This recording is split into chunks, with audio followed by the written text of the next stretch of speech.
ನಿಷೇಧಿತ ಪ್ಲಾಸ್ಟಿಕ್ ಗೋಡೌನ್ನ ಮೇಲೆ ಪಾಲಿಕೆ ಅಧಿಕಾರಿಗಳು ದಾಳಿಯನ್ನ ನಡೆಸಿದ್ದಾರೆ. ಹುಬ್ಬಳ್ಳಿ ಧಾರವಾಡ ಪಾಲಿಕೆ ಅಧಿಕಾರಿಗಳು ದಿಢೀರನ್ನ ದಾಳಿ ಮಾಡಿರುವುದು. ಅಕ್ರಮವಾಗಿ ಪ್ಲಾಸ್ಟಿಕ್ ತಯಾರು ಮಾಡುತ್ತಿದ್ದ ಗೋಡೌನ್ ಮೇಲೆ ದಾಳಿ ಮಾಡಲಾಗಿದೆ. ಹುಬ್ಬಳ್ಳಿ ಧಾರವಾಡ ಪಾಲಿಕೆ ಅಧಿಕಾರಿಗಳು ಮಾಡಿರುವಂತಹ ದಿಢೀರ್ ದಾಳಿ ಇದು. ಅಕ್ರಮವಾಗಿ ಪ್ಲಾಸ್ಟಿಕ್ ಅನ್ನ ತಯಾರು ಮಾಡುತ್ತಿದ್ದಂತಹ ಗೋಡೌನ್ ಅದು. ಹಾಗಾಗಿ ಆ ನಿಷೇಧಿತ ಪ್ಲಾಸ್ಟಿಕ್ ಗೋಡೌನ್ ಮೇಲೆ ಪಾಲಿಕೆ ಅಧಿಕಾರಿಗಳು ದಾಳಿ ನಡೆಸಿದ್ದಾರೆ. ಗೋಕುಲ ರಸ್ತೆಯ ರಜನಿ ಪಾಲಿಪ್ಯಾಕ್ ಪ್ರೈವೇಟ್ ಲಿಮಿಟೆಡ್ ಗೋದಾಮ್ ಅದು.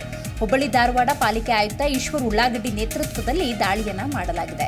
ಬರೋಬ್ಬರಿ 50 ಲಕ್ಷಕ್ಕೂ ಅಧಿಕ ನಿಷೇಧಿತ ಪ್ಲಾಸ್ಟಿಕ್ ಅನ್ನ ಅಧಿಕಾರಿಗಳು ವಶಕ್ಕೆ ಪಡೆದುಕೊಂಡಿದ್ದಾರೆ. ಅಕ್ರಮವಾಗಿ ತಯಾರು ಮಾಡಲಾಗ್ತಾ ಇದ್ದಂತಹ ಪ್ಲಾಸ್ಟಿಕ್ ಗೋದಾಮ್ ಅದು.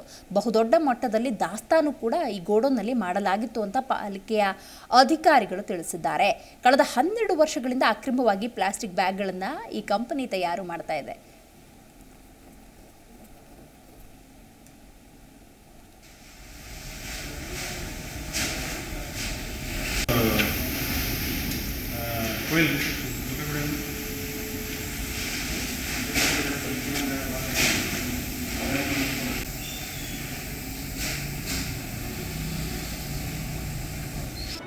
ಜಿ ಕನ್ನಡ ನ್ಯೂಸ್ ಈಗ ನಿಮ್ಮ ಮನೆಯಲ್ಲೇ ನೋಡಿ.